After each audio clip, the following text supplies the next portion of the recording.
বালু মহলার ইজারা নিয়ে কিছু সমস্যা হচ্ছে। তার এই এই মানের যারা আছেন তারা তো এই সবসময় আশা হয় না বা আমাদের যারা কতটুকু আমাদের জন্য এই যে এটা বেদনার জায়গা হয়েছে।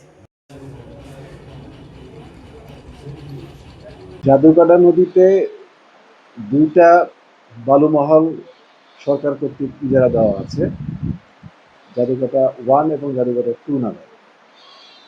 এই দুইটা বালু মহলের নির্দিষ্ট সীমানা নির্ধারণ করে দেওয়া আছে, কিন্তু মাঝে মাঝে যেটা হয় এই সীমানার বাইরে থেকে বালু কাটা হয়, এরকম অভিযোগ আছে। বিশেষ করে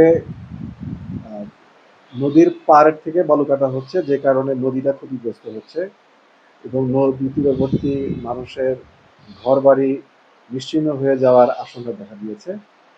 এরকম একটি বিষয় নিয়ে আমরা সরজমিনে দেখলাম এবং এর সত্যতা পাওয়া গেছে। অনেক ক্ষেত্রে আমরা দেখেছি যে নদীর পাড় থেকে বালু কাটা হচ্ছে, যেটা কিনা আপনার ইজারাকৃত স্থানের বাইরে। তো এটা সম্পূর্ণ অবৈধ। জেলা প্রশাসক মহোদয় ইজারা দিয়েছেন এবং উনি কিন্তু সীমানা নির্ধারণ করে দিয়েছেন। অবশ্যই সেই সীমানার মধ্যে থেকে বালু কাটতে হবে, এর বাইরে বালু কাটার কোনো সুযোগ নেই। তো আমরা পরিকল্পনা করছি যে ভবিষ্যতে জেলা প্রশাসনের তত্ত্বাবধানে জেলা পুলিশ, নৌ পুলিশ, আমরা সবাই একসঙ্গে টাস্ক ফোর্সের মাধ্যমে যারা এভাবে অবৈধ বালু উত্তোলন করছে তাদের বিরুদ্ধে কঠোর ব্যবস্থা নেব। এটা আমাদেরকে রক্ষা করতে হবে। জাদুকাটা নদী আপনারা জানেন অত্যন্ত গুরুত্বপূর্ণ।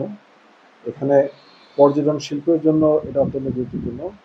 হাজার হাজার মানুষ এখানে পর্যটক হিসেবে আসেন এবং এর নদী এবং এর পার্শ্ববর্তী হাওরগুলোর প্রাকৃতিক সৌন্দর্য উপভোগ করেন। তো এই নদী রক্ষার জন্য এই অবৈধ নির্ধারিত সীমার বাইরে বালু উত্তোলন বন্ধ করা, সম্পূর্ণ বন্ধ করা খুবই জরুরি। তো আমরা এটা নিয়ে কাজ করব এবং আশা করি যে আমরা এটা সম্পূর্ণ বন্ধ করতে পারবো। একটি পয়েন্ট আমি সবার দৃষ্টি আকর্ষণ করতে চাই, আমরা প্রশাসনের পক্ষ থেকে যেমন পদক্ষেপ নিব, তেমনি এখানে এই এলাকায় যারা বসবাস করেন, যারা নিজেরাই ক্ষতিগ্রস্ত হচ্ছেন, তাদের অনেকেও কিন্তু এই অবৈধভাবে বালু উত্তোলনের সঙ্গে জড়িত। তারা হয়তো নিজেদের ভবিষ্যৎ ক্ষতিটা বুঝতে পারছেন না, বর্তমান লাভের জন্য এটা করছেন।